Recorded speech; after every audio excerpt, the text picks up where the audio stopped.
बिस्मिल्लाहिर्रहमानिर्रहीम, अस्सलाम वालेकुम। विनर्स स्पोर्ट्स के साथ आपका मेज़बान शहजादा मोइन हाजिर है। और आज जूनियर आलमी कप के में जो है पाकिस्तान बेल्जियम से मुकाबला कर रहा है हॉकी में। और यहाँ पर अभी पहला हाफ मुकम्मल हुआ है, जहाँ पर बेल्जियम को पाकिस्तान के खिलाफ 1 गोल की सबकत हासिल है। दूसरी तरफ नेशनल T20 का आज सेमीफाइनल मैच खेला जा रहा है।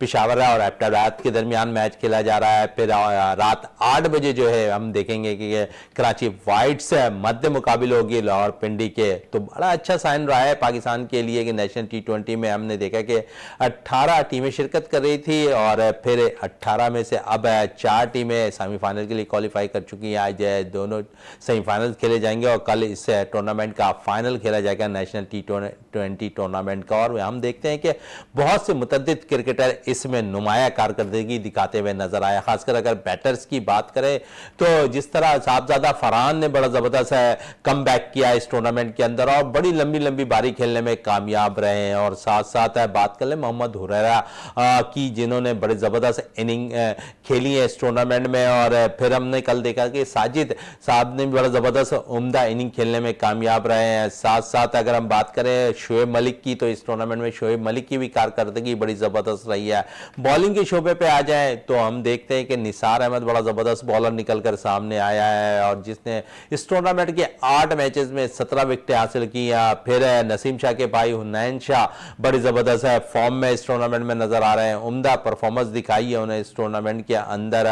फिर इमरान जूनियर बड़ा ज़बरदस्त है, उन्होंने कम बैक किया है, क्योंकि माजी में हम देखें तो इमरान जूनियर बड़ी ज़बरदस्त बॉल किया करते थे, लेकिन शायद कुछ इंजरी के बाद दोबारा डोमेस्टिक क्रिकेट के में वापस आए और नेशनल T20 में अच्छा कम बैक करते हुए नजर आए इस टूर्नामेंट के अंदर। और साथ साथ बात कर लें अब्बास आफरीदी की, विकेट टेकर बॉलर है इस टूर्नामेंट के, उम्दा परफॉर्मेंस दिखा रहे हैं। और उम्मीद करते हैं कि शायद क्योंकि पाकिस्तान को नेशनल T20 के बाद 5 T20 मैचेस से खेलने हैं न्यूजीलैंड के खिलाफ, शायद उनके नाम पर भी गौर होता हुआ दिखाई देगा। और जिस तरह की बैटिंग का मुजाहरा हुरैरा ने किया है, हो सकता है न्यूजीलैंड के खिलाफ सीरीज में उन्हें भी मौका फराहम किया जाए। साहबजादा फरहान जिस तरह परफॉर्म देते हुए करते हुए नजर आए, उन्हें भी मौके मिलने के चांसेस नजर आ रहे हैं। और अगर हम ओवरऑल इस टूर्नामेंट का जायजा लिया तो बड़ा जबरदस्त रहा है पाकिस्तान के लिए ये टूर्नामेंट। इस सारी सूरत-ए-हाल पे बात करेंगे इस टूर्नामेंट के हवाले से, दौरे ऑस्ट्रेलिया के हवाले से, जहां पाकिस्तानी टीम ऑस्ट्रेलिया में मौजूद है।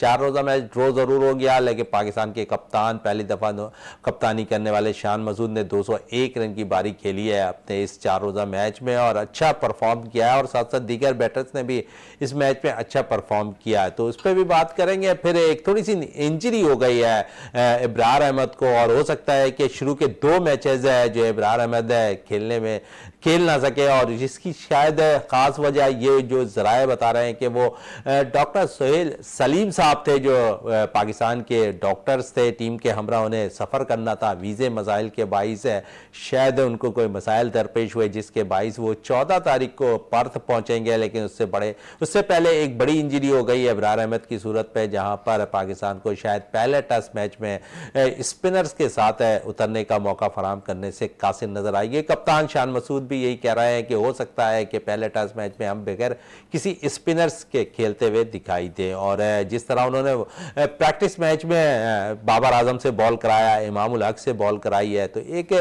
ये अच्छा साइन है कि अपने नॉन रेगुलर बॉलर से भी वो बॉल कराते हुए नजर आए। और तजुर्बा करने में कोई हर्ज नहीं होता, और इस तजुर्बे से फायदा भी हुआ। प्रैक्टिस मैच के अंदर हमने देखा कि इमाम ने विकेट भी हासिल की उस मैच के अंदर। ओवरऑल सारे सूरत हाल में बात करेंगे। और हमारे साथ स्टूडियो पे इस वक्त मौजूद है हमारे साथी स्पोर्ट्स एनालिस्ट हैं और हमारी इस टीम का हिस्सा है रियाजुद्दीन साहब, उनसे बात करते हैं। रियाज साहब क्या कहेंगे, क्योंकि एक तो अभी सेमीफाइनल जारी है एबटाबाद और पेशावर के दरमियान है, फिर हॉकी में पाकिस्तानी टीम है इस वक्त मध्य मुकाबिल है जूनियर आलमी कप के अंदर बेल्जियम के खिलाफ है। फर्स्ट हाफ में हम देख रहे हैं कि 1 गोल की सबकत हासिल है बेल्जियम को इस मैच में। ओवरऑल दोनों मैचेस पाकिस्तान की बात करें, न्यूजीलैंड के खिलाफ 4 गोल से कामयाबी हासिल की है, हॉलैंड के खिलाफ हम मैच बराबर खेलने में कामयाब रहे, तो अब तक अच्छा साइन रहा है हॉकी में। बिस्मिल्लाहिर्रहमानिर्रहीम, बहुत शुक्रिया शहजादा मोइन। देखें, पाकिस्तान जूनियर हॉकी टीम की परफॉर्मेंस बहुत ज़्यादा एक्स्ट्राऑर्डिनरी रही है और हमारी एक्सपेक्टेशन से ज़्यादा अच्छी रही है, इसलिए कि न्यूजीलैंड और हॉलैंड की टीमों को हराना कोई मामूली बात नहीं है। और आप ये देखें कि इससे कबल भी जब हमारी टीम सलाला गई थी, आज से कुछ माह कबल जो वहाँ पे जूनियर एशिया कप हुआ था तो वहाँ भी एक्स्ट्रॉर्डनरी परफॉर्मेंस दी थी। मलेशिया जैसी बेहतरीन टीम को हराया था, जापान को हराया था और भी दूसरी टीमों के खिलाफ बेहतरीन परफॉर्मेंस पेश की थी। और वहाँ से ऐसा लग रहा था कि हमारी ये जो जूनियर लॉट है और ये जूनियर हमारा जो कॉम्बिनेशन है ये आगे जाके भी अच्छी परफॉर्मेंस देगा। तो यकीनी तौर पे अब वर्ल्ड कप जो जूनियर वर्ल्ड कप हो रहा है मलेशिया में, इसमें पाकिस्तान जूनियर टीम ने, हॉकी टीम ने एक मतलब फिर एक्स्ट्रॉर्डनरी परफॉर्मेंस पेश की है।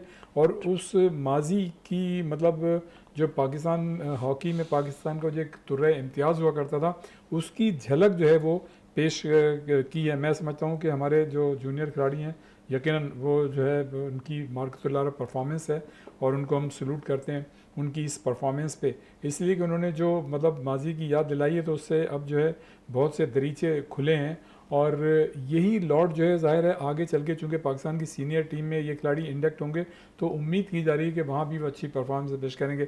देखिए पहले तो हमारी टीम ने हॉलैंड को मतलब हॉलैंड से हमारा मैच बराबर रहा था। बिल्कुल, आप पे मजीद भी बात करेंगे रियाजुद्दीन साहब, लेकिन तीसरा क्वार्टर इस वक्त अख्ताम पजीर हो गया और पाकिस्तान ने गोल कर मैच बराबर कर दिया है बेल्जियम के खिलाफ। जिस तरह परफॉर्मेंस रही है और जिस तरह फाइट बैक कर रही है पाकिस्तानी टीम, हॉकी टीम इस टूर्नामेंट के अंदर, जिस तरह बेल्जियम की बड़ी मजबूत टीम है, बेल्जियम की टीम है, उसके खिलाफ पाकिस्तान की परफॉर्मेंस अच्छी है। तीसरा क्वार्टर मुकम्मल हुआ रियाज साहब और पाकिस्तान ने गोल बराबर कर अब दिया। देखें चौथा क्वार्टर जो होगा वो बड़ा मतलब क्रूशल होगा दोनों टीमों के लिए। वैसे तो ये चूंकि लीग मैचेस हैं और जाहिर है कि जो आपका मुकर्रर वक्त है अगर उसमें ये बराबर हो जाता है तो फिर ये बराबर हो जाएगा। पाकिस्तान के जो हैं इसमें दो मतलब 4 पॉइंट्स होंगे। पाकिस्तान की टीम एक मैच जो 2 मैच पाकिस्तान ने अब तक खेले हैं और जिसमें एक में कामयाबी हासिल की, एक ड्रॉ खेला और आज आखिरी लीग का मैच खेल लिया बेल्जियम के खिलाफ। हॉलैंड से जो है बराबर खेला था हमने और न्यूजीलैंड को हमने शिकस्त दी थी। अगर आज का हम मैच जीत जाते हैं तो हमारी टीम जो है मतलब बेहतरीन परफॉर्मेंस के साथ जो है वो नंबर 1 भी हो सकती है। अभी तक नंबर 1 है इस अभी तक अपने नंबर लीग 1 है में। और वैसे तो कंफर्म हो जाएगी तो फिर आप ये होगा कि चूंकि हमारी टीम पहले नंबर की होगी तो चौथी जो टीम होगी उससे हमारा मुकाबला होगा। इसी तरह से मतलब देखना होगा कि अपोनेंट टीमें कौन सी हैं। इसलिए देखें इंडिया की टीम है वहाँ पे, फिर ये कि मलेशिया की टीम जो है दूसरे ग्रुप में बहुत ही तगड़ी टीम है मलेशिया की टीम की परफॉर्मेंस, फिर जापान की टीम भी है वहाँ पे। तो देखना होगा कि वहाँ पे मतलब सिचुएशन क्या बनती है। लेकिन आपको मैं समझता हूँ कि क्वालिफाई करने के लिए अगर आप जीते हैं आज का मैच और तो ये बड़ा अच्छा हो जाएगा। इसलिए कि बेल्जियम की टीम जो है ना वो उनकी परफॉर्मेंस बड़ी अच्छी है, चाहे वो सीनियर टीम लें चाहे वो जूनियर टीम लें, और उनकी रैंकिंग जो है हमसे बहुत ज़्यादा बेहतर है जबकि हमारी रैंकिंग जो है काफ़ी नीचे। तो अगर हम आज का मैच जीते हैं और जिस तरह से हमारी टीम ने कमबैक किया है तो मैं ये समझता हूँ कि जो चौथा क्वार्टर होगा वो दोनों टीमों के लिए अहम होगा। और इस तरह के जब शहजादा मैचेस होते हैं ना तो इसमें गोल करने के मौक़ों से फ़ायदा उठाना जो है वो ज़रूरी होता है। इसलिए कि ये मैचेस ज़ाहिर है चूँकि अब पाकिस्तान के लिए कमोबेश ये नॉकआउट की तरह का एक मैच बन गया है और इसमें जो है डू और डाई वाली सिचुएशन है। अगर आप जीतते हैं तो आप बिल्कुल कंफर्म मतलब एक टेबल तरीके कंफर्म मतलब कंफर्टेबल तरीके से आप नंबर 1 हो जाएंगे। और फिर जो मतलब दूसरे पूल में जो सेकंड पोजीशन होगी जिस टीम की होगी उससे फिर आपका मैच होगा। तो कहने का मकसद ये है कि इसमें तो कोई शक नहीं है कि पाकिस्तान की जूनियर टीम ने जिस तरह की परफॉर्मेंस दी है वो मार्कतुल्लाह रहा है और इसी चीज़ को लेके चलना चाहिए। जो परफॉर्मेंस आपने न्यूजीलैंड और इवन गो के हॉलैंड से मैच बराबर है लेकिन जो परफॉर्मेंस वहाँ दी और फिर अभी तक जो बेल्जियम के मैच में पहले हमें 1 गोल का खसारा हुआ उसको फिर हमने बराबर किया। तो ये जब जो टीमें मतलब खसारे को बराबर करती हैं तो उनके इम्कानात फिर जीतने के होते हैं। अगर हमारी टीम ने चौथा अब क्वार्टर रह जाएगा, अब तो 4 क्वार्टर होते हैं ना 15-15 मिनट के, तो 60 मिनट का खेल होता है। एक ज़माने 35-35 मिनट के 2 हाफ वो कहलाते थे, 2 हाफ हुआ करते थे, 70 मिनट का खेल होता था। लेकिन अब हॉकी भी इतनी तेज़ हो गई है कि उसको जो है उन्होंने 4 मतलब क्वार्टर में डिवाइड करके और 60 मिनट का खेल कर दिया। और इसमें रोलिंग सब्स्टिट्यूशन होती है, मतलब ये कि जितने भी खिलाड़ी टीम के अंदर खेल रहे हैं आप एट ए टाइम जो 6-6 5-5 खिलाड़ी जो है एट ए टाइम आप उनको मतलब ग्राउंड के अंदर भेज सकते हैं, उनको ग्राउंड के बाहर ला सकते हैं। एक ज़माना ऐसा था कि जब 16 या 18 की टीम होती थी तो 2 खिलाड़ियों का सिर्फ सब्स्टिट्यूशन अलाउ होता था, 2 या 3 खिलाड़ियों से ज़्यादा का सब्स्टिट्यूशन अलाउ नहीं होता था। यानी अगर आपको ज़रूरत है आपके खिलाड़ी कोई मतलब ये कि नहीं खेल रहे सही तो वो 3 ही या 2 खिलाड़ी जो है चेंज हो सकते थे। अब तो ये है कि आपके 6-6 7-7 खिलाड़ी जो है वो मतलब ये कि रोटेट होते रहते हैं, आप उन्हें चेंज कर सकते हैं। तो ये एक बड़ी अच्छी बात है ये रूल्स में जो तब्दीली हुई है। और भी बहुत सारे रूल्स तब्दील हुए हैं लेकिन इससे कम से कम पाकिस्तान को जो है फ़ायदा हुआ है, इसलिए कि हमारा जो स्टेमिना जो है ना वो हमने माजी में ये देखा है कि जो हमारी टीमें मतलब पार्टिसिपेट करती रही मुख्तलिफ टूर्नामेंट्स में, तो हम लगता है ऐसा था, जो एक आम ख्याल है कि हमारी टीम के खिलाड़ियों का जो फिज़िकल फिटनेस लेवल या स्टेमिना जो था वो नहीं है जो इस वक्त हॉकी में इंटरनेशनल मतलब मेयार की ज़रूरत है, जिस तरह से मेयार है जैसे हॉलैंड की टीमों का, इंग्लैंड का, ऑस्ट्रेलिया का जो मतलब स्टेमिना है। तो अब मतलब ये 4 क्वार्टर से हमें ये फ़ायदा हो गया है कि हम जो है अपने खिलाड़ी जो है बार बार भेज सकते हैं, आ सकते हैं। और इसमें जो है ना सबसे ज़रूरी होता है कि जो बेंच ऑफिशियल्स हैं उनकी मतलब ये स्मार्ट डिसीजन होते हैं कि वो मतलब किन खिलाड़ियों को बाहर निकाल रहे हैं और किन खिलाड़ियों को अंदर भेज रहे हैं, ताकि जिन खिलाड़ियों को आप अंदर भेज रहे हैं, जिनको निकाला है, तो आपका जो खेल का पेस है, ये जो कॉम्बिनेशन है वो मुतासिर नहीं होना चाहिए। बाज़ औक़ात ऐसा होता है कि एक दो खिलाड़ी अगर हम चेंज करते हैं तो टीम या तो एकदम बैठ जाती है, तो वो ख़तरनाक होता है। तो कोचिज़ का जो काम है, जो बेंच पे होते हैं, उनका ये काम होता है कि वो ये देखें कि हम जिन खिलाड़ियों को इंडक्ट कर रहे हैं और जिनको बाहर बुला रहे हैं, उनके बाहर आने से कोई ऐसा फ़र्क तो नहीं पड़ेगा, और अंदर जो खिलाड़ी जा रहे हैं उनसे स्ट्रेंथन होगी टीम, उससे मजबूत होगी। तो ये एक मतलब जो कोचेज़ होते हैं ये इनका डिसीजन होता है। तो मैं ये समझता हूँ कि चौथा जो अब क्वार्टर रह गया है, ज़ाहिर है ये जो मैचेज़ होने वर्ल्ड कप के तारीखी मैचेस होते हैं और इसकी बुनियाद पे ही आपकी स्टैंडिंग ऊपर जाएगी और आप जो है फिर फाइनल भी खेल सकते हैं अगर आप मतलब सेमीफाइनल में पहली पोजीशन लेके आते हैं। इसलिए कि देखें 4 टीमें, 4 टीमों से 2 टीमें एक ग्रुप में सेमीफाइनल पहुंचेंगी, तो पाकिस्तान के लिए चांस तो है, लेकिन चांस को कंफर्म करने के लिए जीतना ज़रूरी है। मैं ये समझता हूँ कि अब तक का जो खेल हुआ है, जिस तरह से हमने देखा है, तो उसमें पाकिस्तान की टीम ने निस्बतन बेहतर खेल का मुजाहरा किया है, लेकिन हमें अपने जहन में ये चीज़ ज़रूर रखनी चाहिए कि बेल्जियम की टीम का स्टैंडर्ड जो है वो बहुत ज़्यादा अच्छा है और उनकी रैंकिंग जो है हमसे बहुत और फिर फिटनेस लेवल भी बड़ी ज़बरदस्त है। क्वार्टर अगर हम चौथा देखें, बड़ा फिटनेस लेवल के खेल होगा कि इसकी फिटनेस अच्छी होगी, चौथा क्वार्टर वो उसकी कामयाबी के नाम रहेगा। देखें हॉकी में तो होता यही है कि हॉकी भाई प्रैक्टिस कहलाती है, फुटबॉल भाई पावर कहलाती है। तो इसमें होता यही कि जितनी ज़्यादा मतलब है कि आप प्रैक्टिस की होती है, उतनी ज़्यादा ग्राउंड के अंदर आप अपनी चीज़ों को एग्जीक्यूट कर सकते हैं। ये मतलब बड़ी चीज़ होती है। तो पाकिस्तान की टीम का हम देखें कि हमारी सीनियर टीम इत्तेफाक से वो परफॉर्मेंस पेश नहीं कर पा रही थी जो हमारी जूनियर टीम ने पेश किया है। तो जूनियर टीम की जिस तरह से ट्रेनिंग हुई है और जिस तरह से हमारे जूनियर खिलाड़ियों का स्टेमिना है, तो उससे तो हमें उम्मीद है कि हम जो है चौथा क्वार्टर जो है वो जीतने के लिए खेलेंगे। और अगर हम अपने मतलब जो गोल करने के मौके हैं, अगर हम उनको कैश करने में कामयाब रहते हैं, तो ये हमारी कामयाबी होगी। और इसमें देखें ज़ाहिर है चौथा क्वार्टर है, इसके बाद तो चूँकि मैच जो है मुकर्रर वक्त है, लीग मैच है, इसी टाइम पे ख़त्म होगा, तो बड़ा ये चौथा मतलब जो क्वार्टर है ये बड़ा सेंसिटिव होगा दोनों टीमों के लिए, इसलिए कि दोनों टीमें चाहेंगी कि इसके बाद तो उन्हें एक्स्ट्रा टाइम तो मिलेगा नहीं, मौका नहीं मिलेगा, तो दोनों टीमें चाहेंगी कि किसी तरह से इस मैच को जीत के वो नंबर 1 पोजीशन पे आ जाएं और सेमीफाइनल उनका कंफर्म हो जाए। तो इसमें जो है न सिर्फ खिलाड़ियों का इम्तिहान होगा, बल्कि जो हमारे बेंच पे ऑफिशियल बैठे हैं, कोचेज़ बैठे हैं, उनका भी बड़ा इम्तिहान होगा कि वो सही वक्त पर सही डिसीजन लें। फिर हमें अगर उसमें पेनल्टी कॉर्नर कोई मिलता है तो हमें मतलब ज़रूरी होगा कि हम उस पेनल्टी कॉर्नर को गोल में कन्वर्ट करें, इसलिए कि हमने ये देखा है गो कि हमारे जो खिलाड़ी हैं उन्होंने on end of penalty corner पे गोल तो किए हैं, लेकिन जो कन्वर्जन रेशो है वो नहीं है जो यूरोपियन टीमों का है। अगर उन्हें 8-10 मिलते हैं तो 10 में से वो 7 में गोल करते हैं, हमें अगर 10 मिलते हैं तो हम 3। लेकिन सुफियान अच्छा फ्लिक कर रहा है पेनल्टी कॉर्नर पर, जिस किस्म के हमने मैचेस में देखा है कि हॉलैंड के खिलाफ भी पेनल्टी कॉर्नर पर गोल किया और न्यूजीलैंड के मैच में भी पेनल्टी कॉर्नर पर गोल किया है।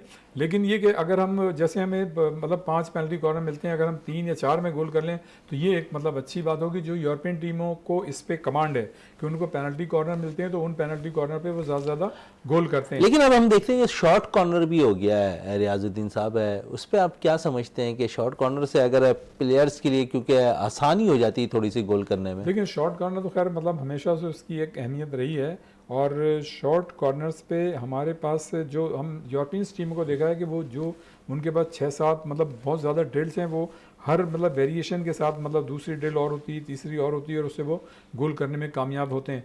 तो मैं ये समझता हूँ कि पेनल्टी कॉर्नर जो है एक ज़माना ऐसा था कि उसमें शायद आप 50% मतलब गोल कर लेती थी यूरोपियन टीमें, लेकिन अब उनके जो परसेंटेज बढ़ गई है।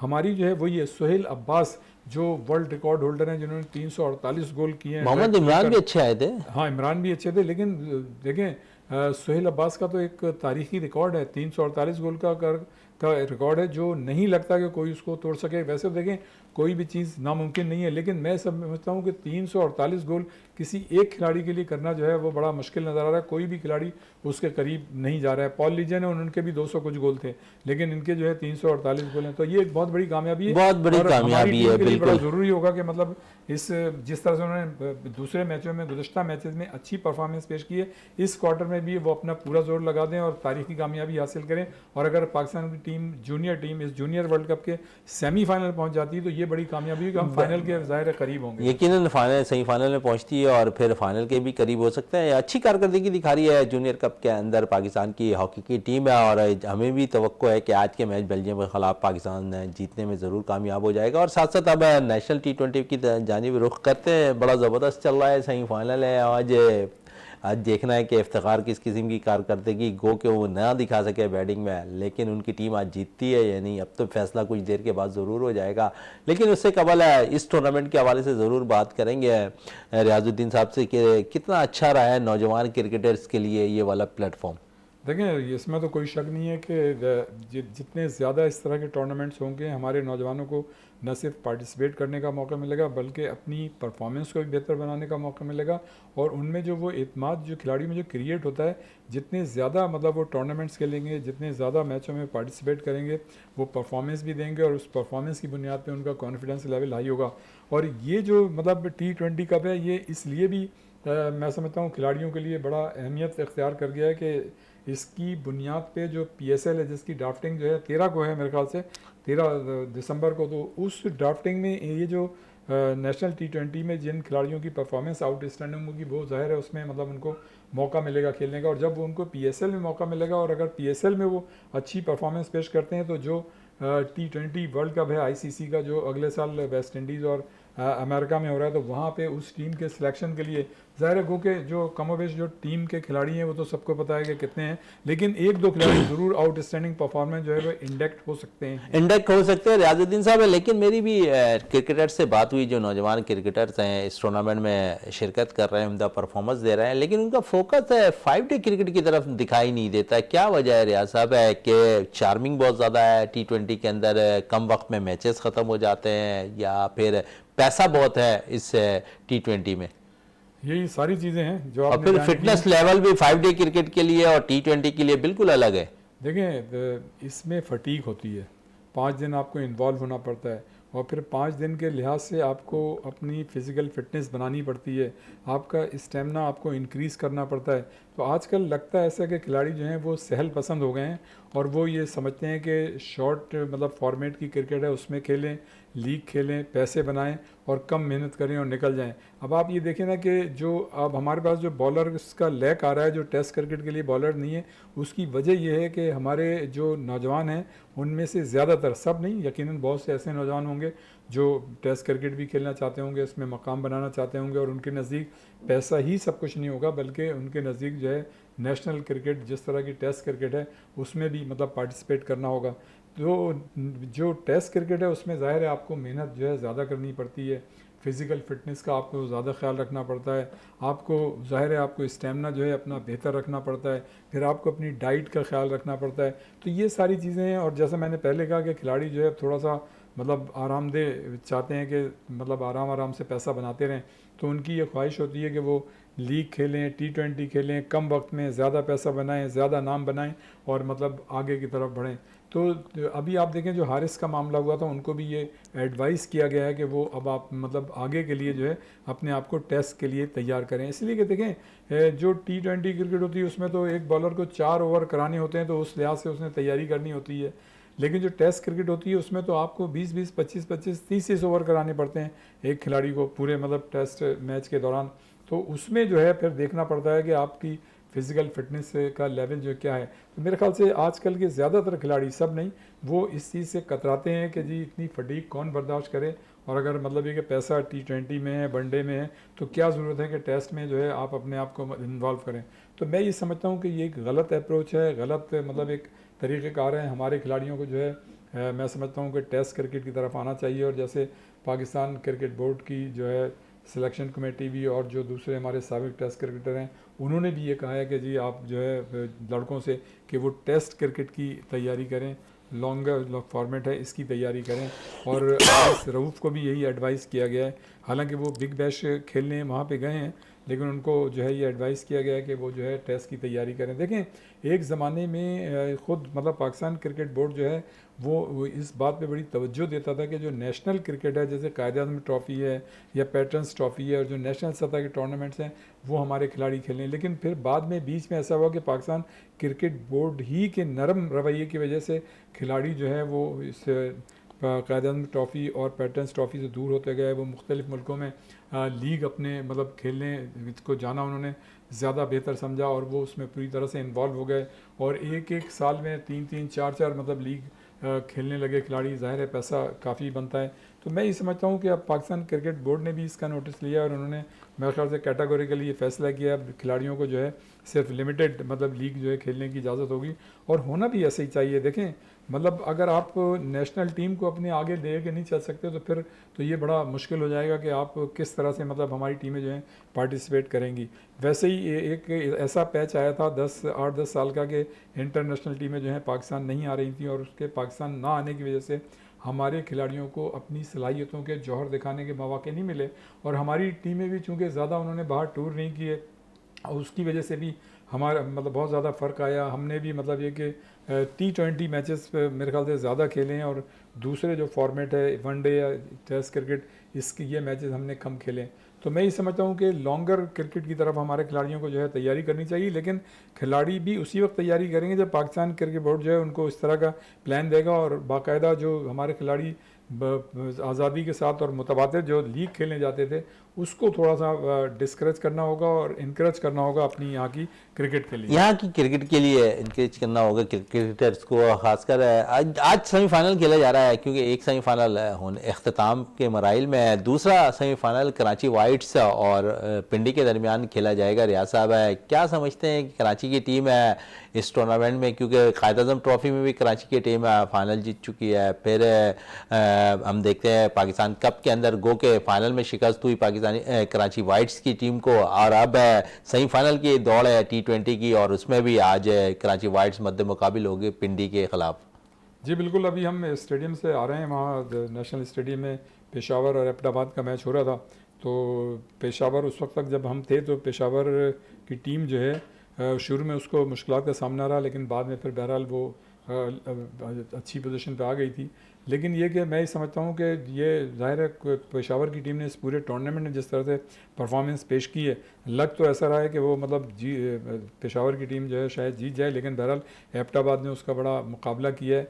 रह गई बात कराची और रावलपिंडी की, तो कराची का जो रिकॉर्ड है जिस तरह से मुख्तलिफ टूर्नामेंट्स कराची की टीम ने जीते हैं, तो आप ये कह सकते हैं कि मतलब वैसे तो देखें जितनी भी टीमें पार्टिसिपेट कर रही हैं, वैसे तो इस टूर्नामेंट में 18 टीमों ने पार्टिसिपेट किया था, और ये 4 टीमें जो हैं सेमीफाइनल पहुंची हैं, जिसमें पेशावर है, कराची है, एबटाबाद और रावलपिंडी की टीमें। तो यकीनन इस पूरे टूर्नामेंट में जैसा हम पहले बात कर रहे थे कि बहुत से ऐसे नौजवान खिलाड़ी आए हैं जिन्होंने अपनी खिलाड़ी से अपनी परफॉर्मेंस से चौंका दिया है, और उनकी परफॉर्मेंस जो है यकीनन आइंदा सालों में पाकिस्तान टीम की काम आएगी। लेकिन उनको भी इस स्टेज पे इंडिविजुअल रिस्पॉन्सिबिलिटी का मुजाहरा करते हुए जिस तरह की उन्होंने अभी अच्छी परफॉर्मेंस पेश की है, इसी परफॉर्मेंस को उनको कंटिन्यू रखना पड़ेगा। रह गई बात जो हमारे मतलब ये कि ये टीमें हैं पेशावर, कराची, एबटाबाद, रावलपिंडी, तो इन्होंने तो ज़ाहिर है आउटस्टैंडिंग और अच्छी परफॉर्मेंस का मुजाहरा किया, जिसकी वजह से ये सेमीफाइनल में पहुंची हैं।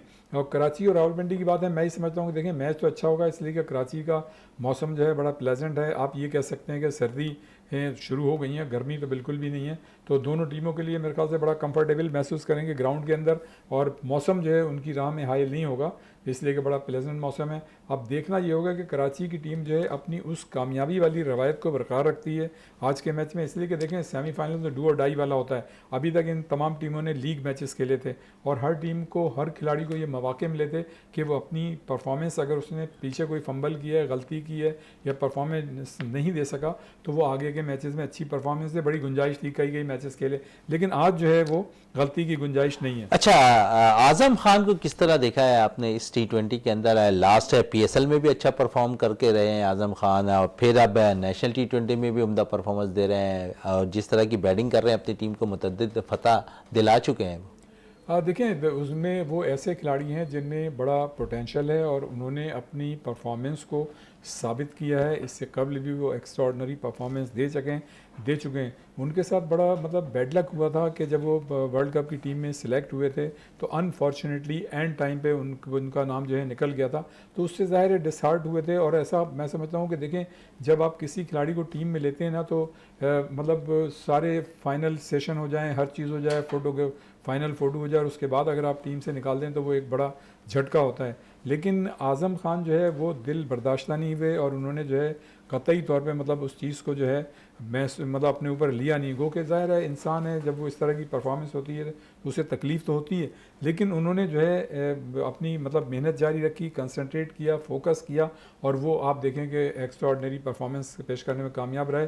और अब मैं ये समझता हूँ कि जिस तरह से उन्होंने ये परफॉर्मेंस दी है, उनके जो है इम्कानात जो हैं टीम में आने के होने चाहिए। और इससे कबल जैसे आपने भी कहा कि जो PSL है उसमें भी अच्छी परफॉर्मेंस पेश करते रहे, फिर ऑन एंड ऑफ जो अभी लीग हुई है बाहर उसमें भी उन्होंने मतलब बेहतरीन परफॉर्मेंस पेश की है। तो मैं ये समझता हूँ कि उनकी जो परफॉर्मेंस है उनका मुस्तकबिल जो है ताबनाक है और यकीनन वो जो है अब आगे भी उनको अच्छी परफॉर्मेंस जो है वो पेश करनी चाहिए। मैं ये समझता हूँ कि वो इस मौके से फ़ायदा उठाएंगे, जिस तरह से नेशनल T20 लीग में उन्होंने अभी अच्छी परफॉर्मेंस दी है, तो इसी चीज़ को वो लेके आगे चलेंगे ताकि वो आगे जाके पाकिस्तान की क्रिकेट टीम में आए।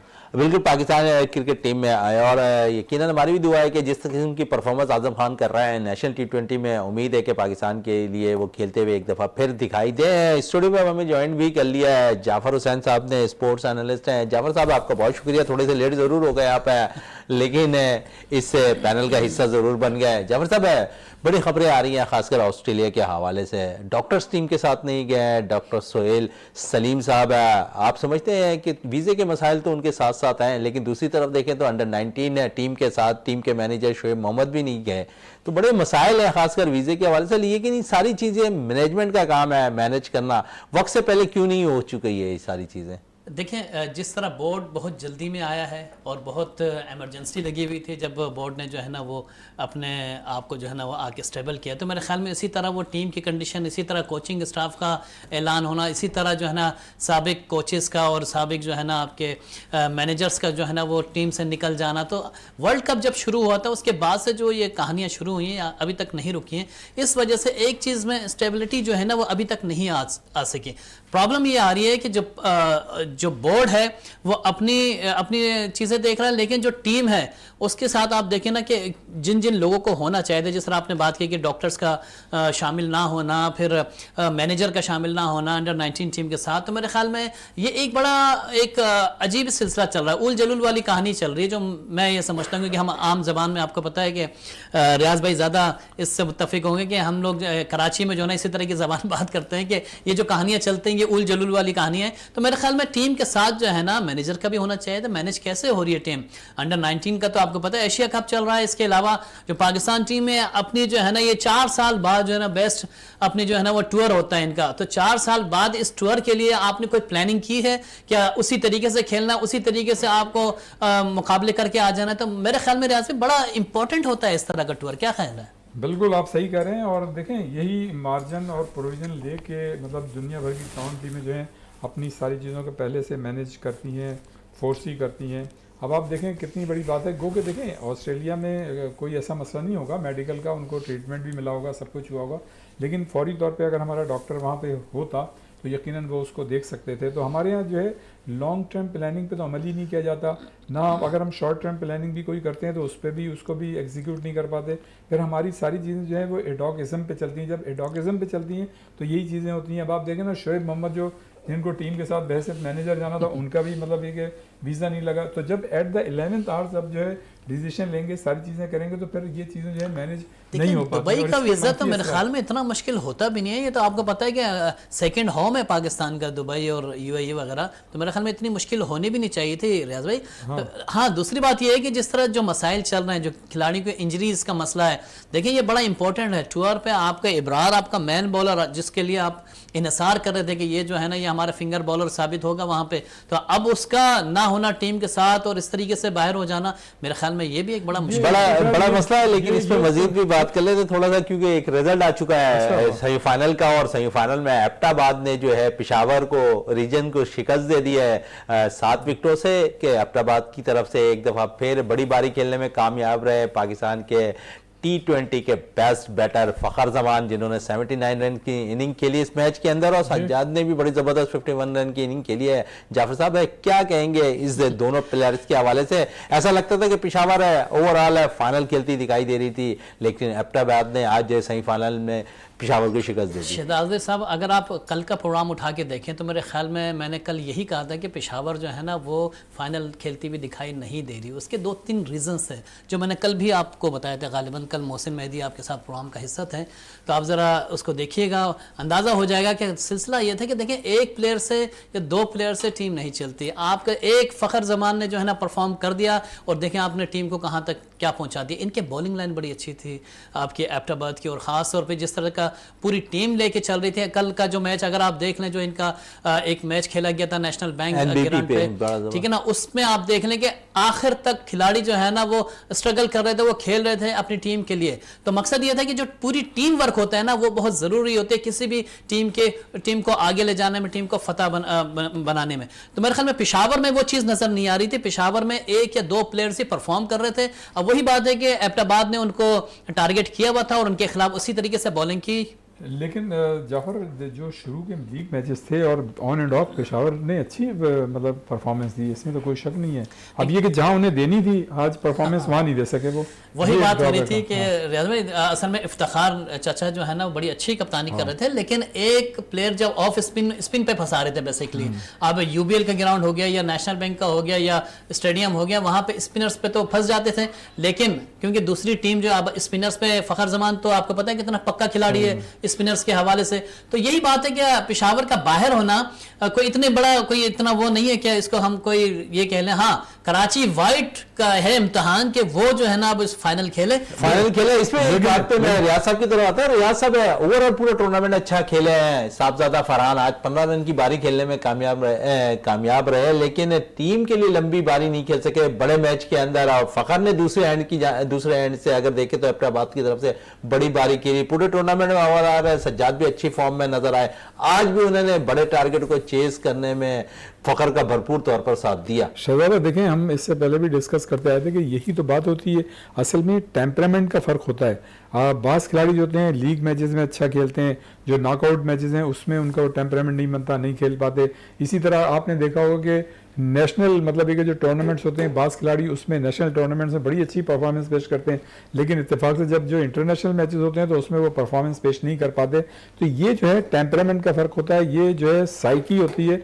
ये देखना होता है कि कौन सा खिलाड़ी जो है कितने उसमें मेंटल स्ट्रेंथ कितनी है, और वो किस तरह से मतलब है कि मुख्तलिफ मैचेस में अपनी एक ही तरह की अच्छी परफॉर्मेंस को बरकरार रखता है। तो ये एक आजकल की बहुत बड़ी साइंस है कि मुख्तलिफ मतलब है कि आप जो मैचेस होते हैं नेशनल लेवल के या इंटरनेशनल लेवल के या लीग मैचेस या नॉकआउट मैचेस, उसमें जो है टेम्परामेंट खिलाड़ी जो एक अच्छा दे रहा है वो बरकरार रहना चाहिए। तो वो फिर पता चलता है कि हाँ, ये खिलाड़ी जो है बहुत साउंड खिलाड़ी, इसकी परफॉर्मेंस अच्छी है। लेकिन आप जैसे बहुत से खिलाड़ियों के लिए मशहूर है कि जी डोमेस्टिक क्रिकेट तो बड़ी अच्छी खेलते हैं, लेकिन इंटरनेशनल मैचेस होते हैं वहाँ नहीं खेल पाते। आज इसरार ने बड़ी जबरदस्त बैटिंग की पेशावर की तरफ से। ओवरऑल हम देख रहे थे कि इस टूर्नामेंट के अंदर ऊपर के 4 से 5 नंबर के बैटर्स तक जो है परफॉर्म करते हुए नजर आ रहे थे पेशावर के। आज ऊपर के बैटर्स रन नहीं कर पाए। इसरार ने जिम्मेदारी जरूर ली, 74 रन की उन्होंने बारी खेली, लेकिन टीम के लिए एक अच्छा स्कोर तो सेट कर गए थे। लेकिन दूसरी तरफ एबटाबाद के फखर जमान ने जिस किस्म की इनिंग खेली, और स्टैंडिंग इनिंग, और अपनी आपके फतह दिलाया अपनी टीम को,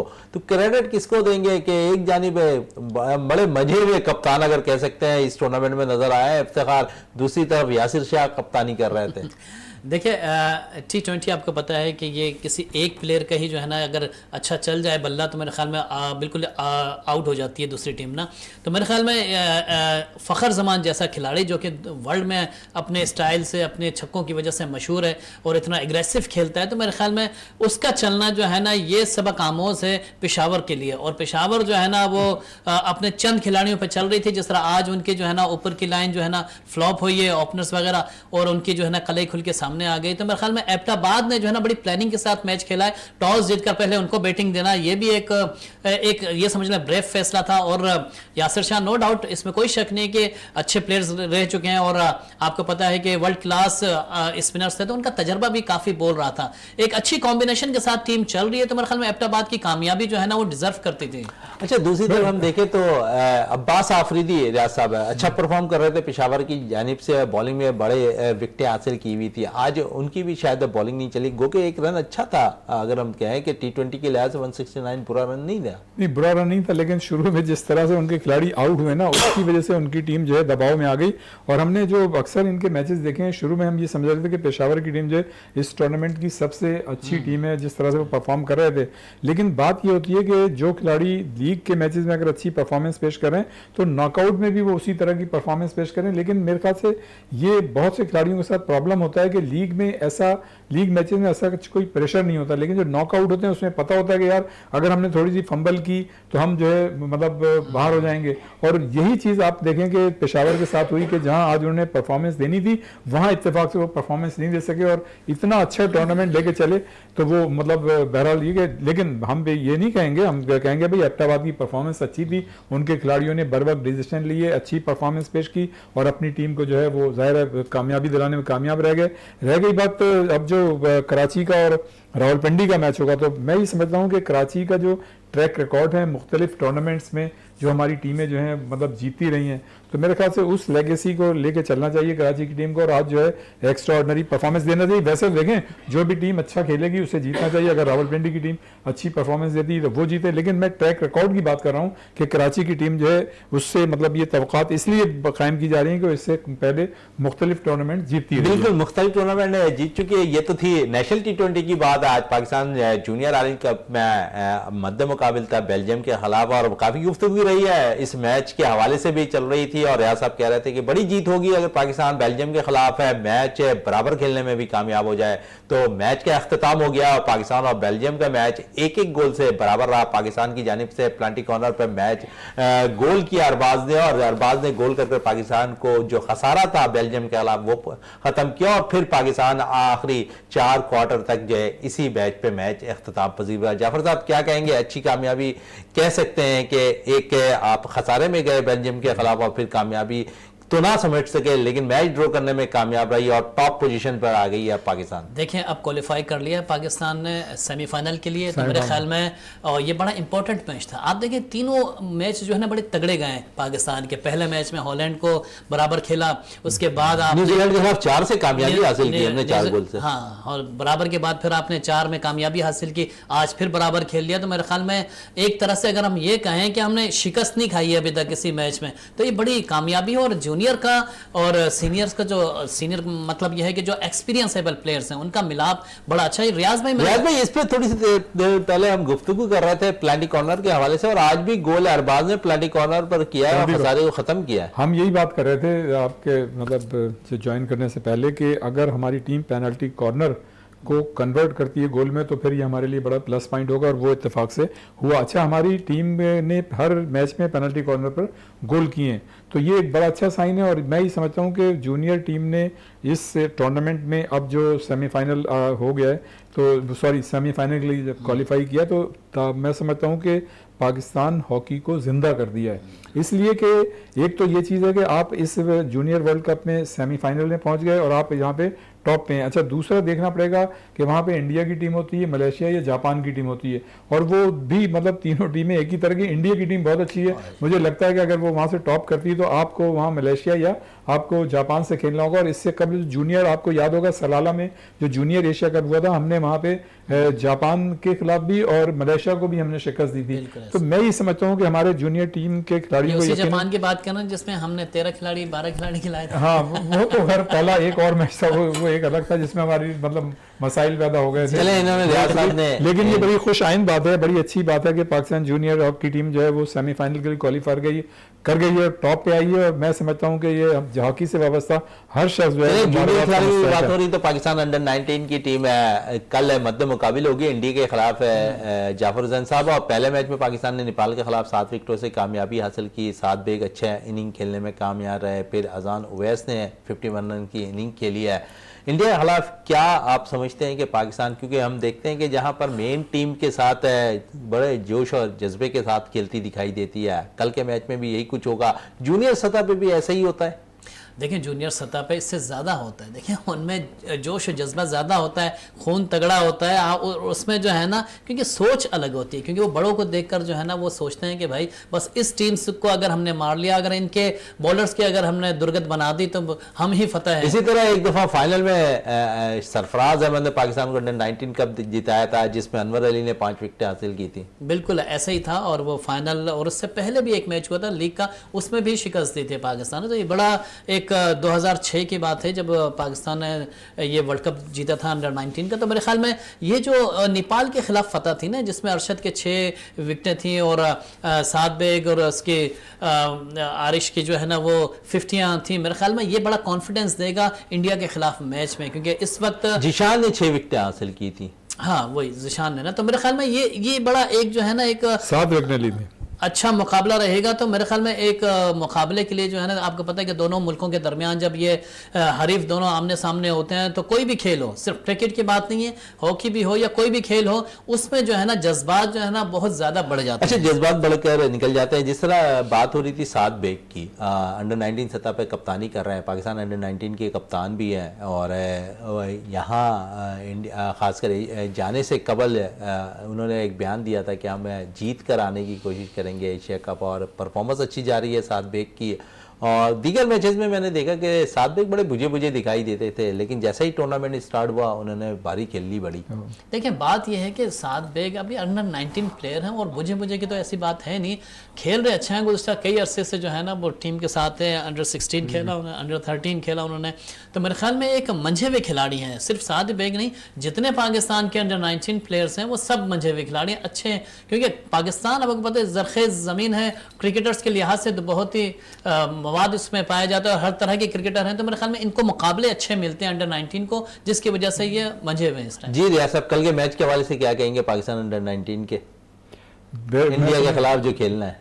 मैं ये समझता हूँ कि पाकिस्तान की टीम के अंडर 19 के खिलाड़ियों ने जो परफॉर्मेंस दी है, उसकी अगर हम उसको बुनियाद बना के बात करें और उसकी परफॉर्मेंस को देखें, तो मैं समझता हूँ कि इंडिया के साथ हमारा मुकाबला अच्छा होना चाहिए और इंडिया के ख़िलाफ़ हमें मैच जीतना चाहिए। इससे कोई फ़र्क नहीं पड़ता कि वर्ल्ड कप में पाकिस्तान की टीम जो है इंडिया से हार गई, सीनियर टीम हमारी, तो यहाँ वर्ल्ड कप पे जूनियर टीम पे शायद उसके असरात होंगे। मैं ये समझता हूँ कि जैसे जाफ़र ने बात की थी कि हमारी जूनियर टीम जो है, मतलब जो एक जज्बा होता है, एक उमंग होती है, ये बिल्कुल डिफरेंट होती है। ये ज़रूर है कि उनका स्ट्रक्चर जो है क्रिकेट का ग्रास रूट लेवल का इंडिया का हमसे ज़्यादा बेहतर है, लेकिन मैं समझता हूँ जो परफॉर्मेंस हमारे खिलाड़ियों ने दी है उससे नजर आता है कि हमारे खिलाड़ियों में बड़ा पोटेंशियल है, उनमें कैपेबिलिटी है, उनमें कैपेसिटी है, और वो अच्छी परफॉर्मेंस बिल्कुल अच्छी परफॉर्मेंस दिखाने की कोशिश करेंगे। कल के मैच में एक खुशखबरी तो जरूर है पाकिस्तान के लिए हॉकी के हवाले से, जहां पर पाकिस्तान ने मैच बराबर खेला, सेमीफाइनल के लिए क्वालिफाई कर गई है जूनियर आलमी कप के लिए।